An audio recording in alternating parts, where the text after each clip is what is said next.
"Wow, you look like a monster. Such a ruining of beauty." Suddenly exposed to her scars, those words uttered by someone echoed well throughout the venue. The lady, hiding her face as if frightened and trembling, appeared to be crying, prompting me to instinctively grab her slender wrist. "Let's get out of here. There's no need to stay in a place like this." Her eyes, pleading as she looked at me, were as beautiful as ever. Unable to hide my outrage at those who had hurt her, we left the venue. This situation would rapidly change after that. My name is John. I'm just an ordinary guy with nothing particularly remarkable about me. After graduating from a local public high school, I went to a decent university in the metropolitan area and chose not to return to my hometown for work. I work at a fairly large company as an accountant. I struggle against numbers every day, but except for the busy end-of-month period, I often get to leave on time and have weekend off. There's a branch office in the town where my family lives, so I've thought about eventually moving back.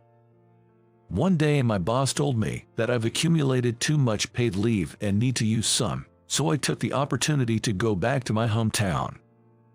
It felt strange being home outside of the usual holiday seasons. Yet, the familiar air of my childhood home was somewhat soothing, and by the second day, I was relaxed enough to nap on the couch with our family dog, Wooly. Wooly is a white toy poodle, named by my dad because he looks like a sheep. He's an absolute angel and incredibly cute. At one point, my phone pinged with a notification by the social media message. It was from Emily, a childhood friend. "Long time no see. I heard you're back home. Is that true?" A message with a sticker which is cute, popular character tilting its head popped up. Emily lives next door, and we've been childhood friends for ages. But it's not like there's any romantic feeling between us. We're more like siblings. I heard she's working as a journalist for a local newspaper now. Her talent for English and her inquisitive nature still seem to serve her well. Right now, I'm just chilling with Wooly, so bored with nothing to do. It's so unfair that you get to take weekday off. There's a high school reunion tonight at 7. It's just a small gathering with about 20 people. I'll let Joshua, the organizer, know if you're coming. Really? Count me in. Thanks. I replied with a sticker from my favorite basketball comic, and suddenly, I was looking forward to the reunion that evening. The high school I attended was a relaxed academic school in the countryside. Not many went on to prestigious universities in the metropolitan area, with most aiming for the local national university. Those who went to universities in the metropolitan area were either top students, had specific departments they wanted to join, or didn't have the grades for national universities. I was supposed to easily get into a national university, but I got the flu on the day of the common exams and couldn't sit for them. I ended up going to a private university after I recovered. I was devastated at the time, but looking back, I landed a job and enjoyed my 4 years there, so no regrets. But since then, I've been extra cautious about my health. High school was incredibly fun, filled with silly antics. All the guys in my class were great, and at graduation, we were crying like babies. Emily, my childhood friend, was in the same high school and the same class. Even now, when we meet, most of our conversations revolve around those fun high school days. In that class, there was one girl who caught my attention. Her name was Olivia. Her name had a beautiful ring to it, fitting perfectly for such a lovely girl. She was always smiling and adorable, smart, and the star of the volleyball team. She was the embodiment of grace and intelligence, yet so humble that everyone liked her. The thought of her possibly attending the reunion made my heart race a bit. I wonder if everyone has grown up. I don't feel like I've changed much. With a bit of anticipation, I started thinking about what to wear. The reunion held at a bar. I spotted Joshua, the organizer, and went over to say hi. Hey, John. Long time no see. I heard from Emily that you were coming, so I was looking forward to seeing you. Long time no see. Perfect timing. Really appreciate you organizing this, Joshua. Must have been tough, huh? Nah, I just arranged the venue, and everyone's handling their own orders. It's not a big deal, Joshua said, laughing. I've always thought this aspect of him is truly charming. Of course, he's got the looks, the style, and on top of that, he's a high-flying public servant. I wonder why he isn't more popular with girls. He's mentioned sadly that his work is so demanding he hardly has time to date, and even when he does, he struggles to find time to meet up, leading to quick breakups. Despite his high status, he faces his own set of struggles, which somehow gives me undefeatable feeling. Afterward, familiar faces continued to enter the venue one after another. Emily arrived with a girlfriend, and we high-fived, laughing about how long it had been. It's weird, right? Everyone's aged and changed, yet we can still recognize each other. It's mysterious. Well, you haven't changed at all, Emily. Still as petite as ever. Can't help it if I didn't grow taller. You haven't changed much either, John. You're just the epitome of average. You should take a leaf out of Joshua's book. He has always been a looker, hasn't he? We're just not in the same league. The same jokes from the past felt incredibly enjoyable. Even before we started drinking, the nostalgia seemed to raise everyone's spirits, reminding us of our high school days. Those were days filled with laughter and joy, no matter what happened. The atmosphere that brought us back to those times made everything feel even more enjoyable. Suddenly, there was a stir near the entrance. Looking over, I saw two women entering the venue. One of them was Samantha. She was the go-to person in our class, always at the center of everything. Her assertive and sometimes high-handed manner made her a bit difficult for me to deal with. The other girl, hiding her face with long bangs, was unrecognizable at first. As I was wondering who she might be, someone exclaimed, "Isn't that Olivia?" and the murmuring gradually grew louder. Indeed, the girl with the long bangs was Olivia, the beauty of the class. Her once confident posture was now hunched, and her face hidden, nervous demeanor was far from the Olivia we remembered. On the other hand, Samantha was pulling Olivia along, forcibly integrating her into the mingling groups. "Olivia, what happened? You look like a different person." I hadn't been back home in a long time, so I had no idea what had happened to Olivia. I thought Emily, always in the know, might have some information, but she just shook her head. I heard she was in a traffic accident during university, but it wasn't life-threatening, so I thought she was okay. A traffic accident? Yeah, I heard it was minor injuries, but after that, she changed her WhatsApp and email accounts, so I lost contact with her. I don't know the details. I see. It wasn't like Olivia to change her accounts and cut off contact without telling anyone, but I didn't have any more information. Feeling oddly unsettled, I was left with a lingering sense of discomfort. Cheers. Following Joshua's call, we raised our glasses high. The refreshing fizz of the cold beer passed through my throat, making me exhale with satisfaction. Acting like an old man, are we? We're already in our late 20s. Laughing with the guys around me, I took another hearty swig. The bartender brought more beers to our table, and we continued to drink merrily. Joshua. In a deliberately high voice, Samantha, sitting next to me and Joshua, began to flirt with him. She wore a revealing dress that accentuated her figure and had a confident smile as she wedged herself between Joshua and me. She's not interested in me at all. I wondered what Olivia, who came with Samantha, was doing now. Looking around, I spotted Olivia alone in a corner, not talking to anyone, her head bowed. Samantha's perfume was overpowering, making me feel uncomfortable, so I decided to head over to Olivia. "Olivia, Long time no see. John, it's been a while. I was relieved to see her smile on her lips from behind her long bangs. We made small talk, and I sipped my drink leisurely. Eventually, Emily joined us, and as the three of us chatted, Olivia seemed to become more relaxed and even started to laugh. Hey, help me out here. Sitting next to Emily was Joshua, who had been entangled with Samantha just moments before. Was Samantha always like that? So pushy, it's kind of scary. Scary, she's just a classmate, man. She just keeps pushing without considering how I feel, and I don't know what to do about it. Seeing a handsome guy like Joshua overwhelmed by a girl's advances was funny, and we all laughed even more. Despite his good looks, Joshua seemed to have very little experience with romance and was also quite shy, which apparently made things difficult for him. "Ah, there you are, Joshua." Samantha, apparently having been looking for Joshua, sat down next to him again.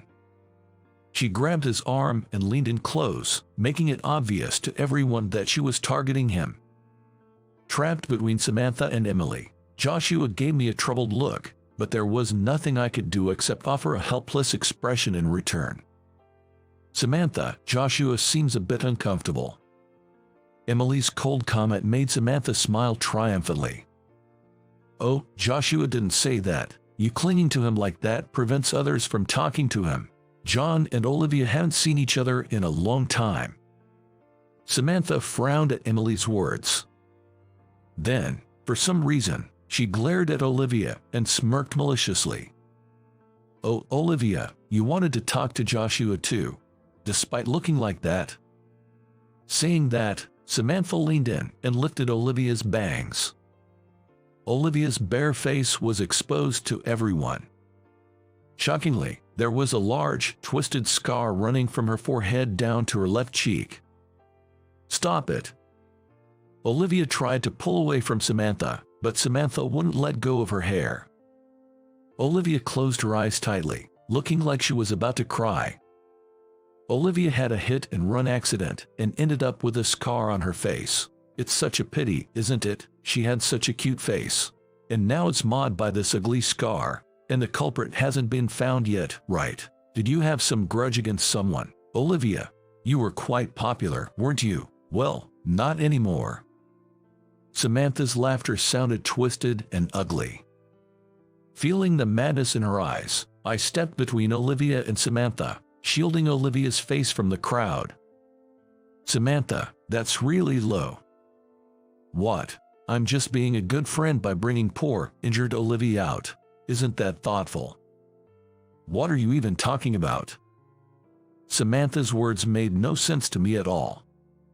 She seemed to think she hadn't done anything wrong, still wearing that twisted smile. "Well, she looks like a monster. It's ruining the beauty."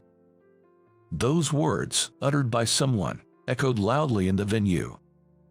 Olivia, hiding her face and trembling as if scared, seemed to be crying, and I instinctively grabbed her slender wrist. "Let's get out of here. There's no need for us to stay here."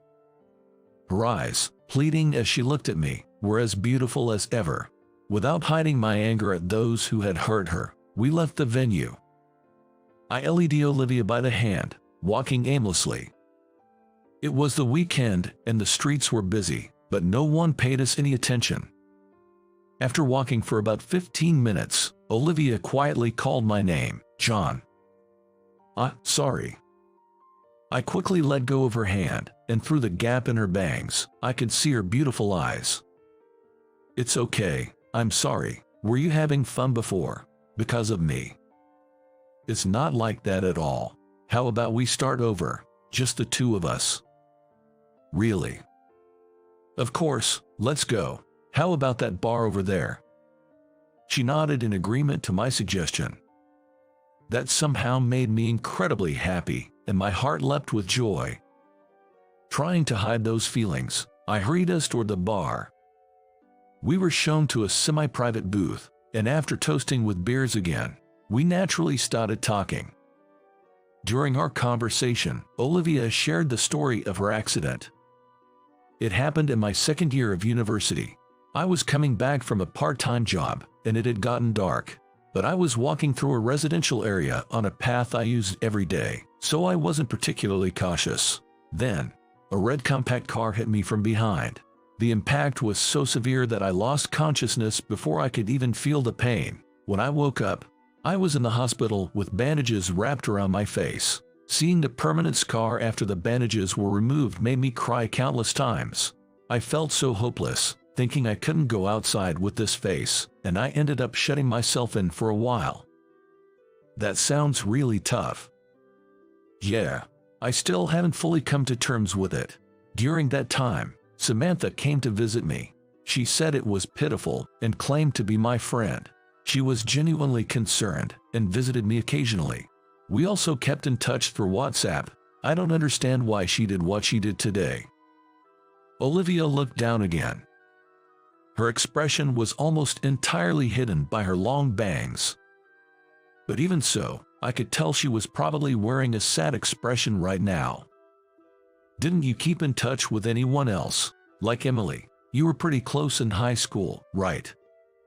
Samantha told me that with a face like this, no one would want to associate with me, and that I would only get hurt.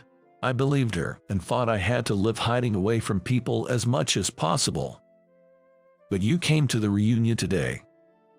Samantha convinced me, saying it would be fine because she was there, but to be made a spectacle of like that. I couldn't understand why Samantha acted the way she did. It seemed clear to me that there was malice in her actions. That twisted smile of hers was frightening. To be honest, I can see Samantha as a good person you describe. I felt like her true nature was what we saw today. Seeing your scar, I don't think anyone would shun her or dislike her because of it. I'm sure our high school classmates, who know so many good things about you, wouldn't cut ties with you just because of a scar on her face. So, it feels like Samantha was the one pushing you to isolate herself. Could it be? Do you feel something off about Samantha too? Olivia seemed to be deep in thought, looking down. After a while, she looked up as if she had made a decision. I hadn't told anyone, but I saw the face of the hit-and-run driver. What? I didn't know him, but I saw him again unexpectedly later. I couldn't believe it and thought I must be mistaken. What she shared next was astonishing, and I felt strongly that we couldn't leave her accident unresolved with the perpetrator still unknown. And so, I reached out to my two powerful allies. These allies are Joshua and Emily. While Joshua only claims to be a public servant, he is actually a detective with the state police. True, he is a local government employee, but he finds it troublesome to be bombarded with questions when people find out he's a detective. That's why only those close to him know about this. Emily, with her journalist's instincts and network, coupled with her proactive nature, is adept at gathering information and conducting investigations. Also, given her good relationship with Olivia and her helpful nature, I hoped she could offer support, so I decided to share the story with her. I did a bit of digging into Olivia's accident, but the investigation was strangely cut off at a certain point, and I couldn't find out more. Maybe there came under pressure. The meeting place was a restaurant in front of the station. After listening to Olivia's story, I sent her home and then called the two of them. It seemed they were still at the reunion venue, and they hurried over right away. The person Olivia saw with Samantha. You mean the suspect was walking with Samantha? Samantha is known for flaunting her lifestyle, and she's boasted about having a relative who's a member of the national parliament. Which parliament member? From the Democratic Party, Ryan. He's infamous in certain circles for his shady dealings. His popularity is waning, and he barely made a comeback in the last election through proportional representation, but it's doubtful he'll make it next time. That guy, it's not out of the realm of possibility for him to exert pressure. Despite calling the meeting, I found myself sidelined as they rapidly advanced the conversation. I briefly wondered if those two were a good match for each other. Lost in irrelevant thoughts, I was brought back to reality when Emily slammed her hand on the table. "John, are you listening? We're going to commence a plan." While I was zoning out, they had apparently devised a plan. Their confident smiles were reassuring, yet slightly intimidating. Their plan was straightforward. Joshua agreed to reinvestigate the case, while Emily would look into the circumstances at the time and Samantha's social connections.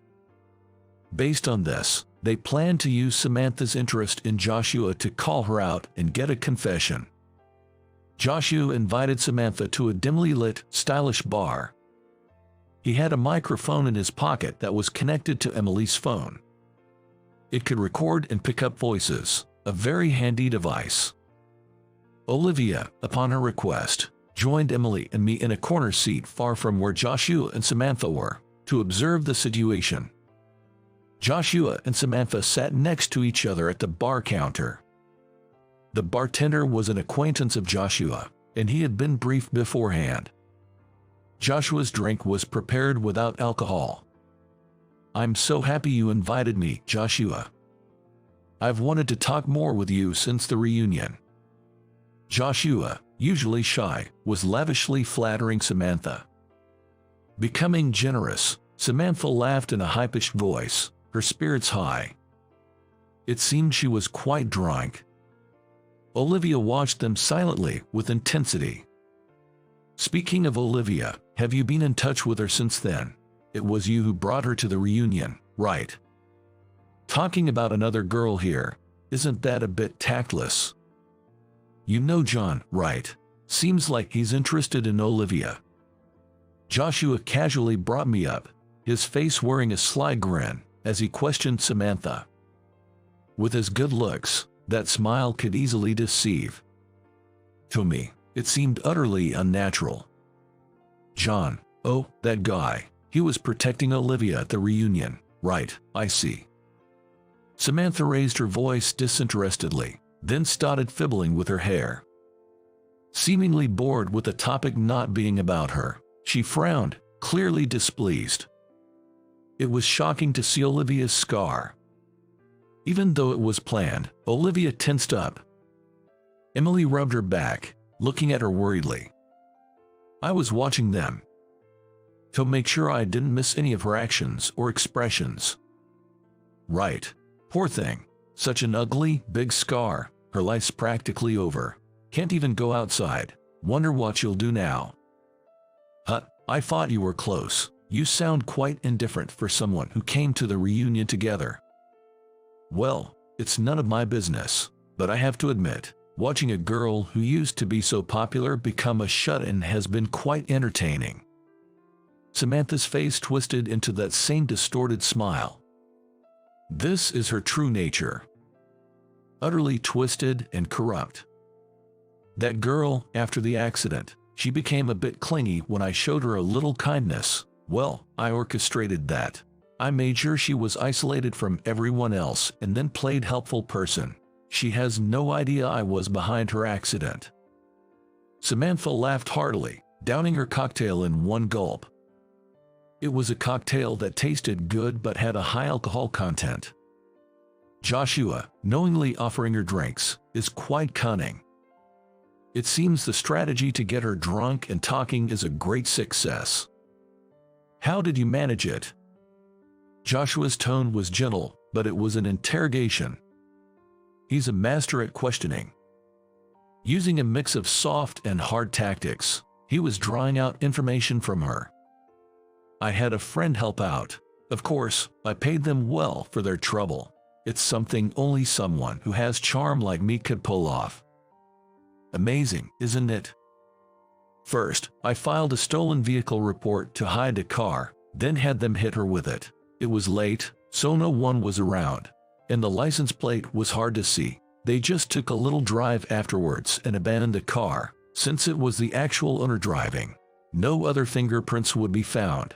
Just had to get my friend to talk to the police, and it was no big deal. Everything was done by others, so I won't get caught. Smart, right? Yeah, really. I've disliked her since high school. Everyone was all about Olivia, but she's nothing special. I'm the superior one, right? Cuter, right? I should have been the only one in the spotlight. As she spoke, Samantha became increasingly agitated. Without the need for a microphone, their voices carried over to us. Samantha was jealous of Olivia.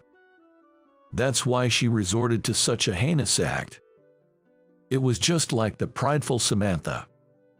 She couldn't stand the thought that Olivia might be better than her. Is that the reason? Quite selfish, isn't it? Joshua stopped smiling and narrowed his eyes. The soft atmosphere vanished, replaced by a tense one. Faced with Joshua's change, Samantha seemed lost for words. Samantha, the truth is, I'm this kind of person. As he said that and pulled out a badge from his inner pocket, Samantha's expression grew increasingly stiff and pale. What Joshua produced was a police badge. It was something that proved his identity. I've recorded our conversation. Would you mind discussing this in more detail? At the police station, of course. Samantha was stunned for a moment but eventually agreed to accompany him, seemingly resigned. Things would clarify everything. It was just when I too had breathed a sigh of relief. Olivia rushed in front of Samantha. Samantha, I trusted you all this time. It's disappointing.